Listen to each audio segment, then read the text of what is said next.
মা হলে বোধহয় এরকমই হয়, মেয়েকে খাওয়াবার জন্য কত যুদ্ধ যে ছোটো থেকে করতে হয়েছে, এখনও করে যাচ্ছি, তার আর শেষ নেই। তাই সব থেকে ফিরেও এত এনার্জি কোত্থেকে পাই আমি জানি না।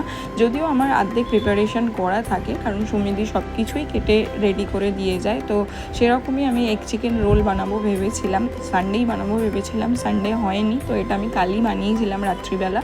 তো আমার ময়দা মাখাও রেডি করা ছিল, আর সমস্ত কাটাকুটিগুলোও রেডি করা ছিল। তো আমি একটু সয়া সস, টমেটো সস আর নর্মাল বাড়ির যে মশলা হয়, স্বাদ মতো নুন, লঙ্কা, হলুদ, ধনে, জিরে এগুলো দিয়ে আর একটু চাট মশলা দিয়ে আমি এই পুরটা রেডি করে নিয়েছিলাম, এবং একে একে সব পরোটাগুলো বেলে নিয়ে এগ চিকেন রোল বানিয়েছিলাম, এগ দিয়ে বানিয়েছিলাম, কারণ যাতে একটুখানি হেভি হয়, একটা খেলেই পেট ভরে যেতে পারে। আমিও একটার বেশি ইভেন খেতে পারিনি, বানিয়েছিলাম নিজের জন্য দুটো, ওর জন্য দুটো, আর মেয়ের জন্য একটা। ও দুটো খেতে পেরেছিল, ও ইভেন আড়াইটে খেয়েছিল, কারণ আমি দেড়খানা খেয়েছিলাম বলতে গেলে। তো এইভাবে আমি পরোটাগুলো রেডি করে নিয়ে ওর ভেতর পুর দিয়ে বানিয়েছিলাম। তোমরাও হালকা পাতলা ট্রাই করতে পারো, তবে গরমটা বুঝে ট্রাই করো।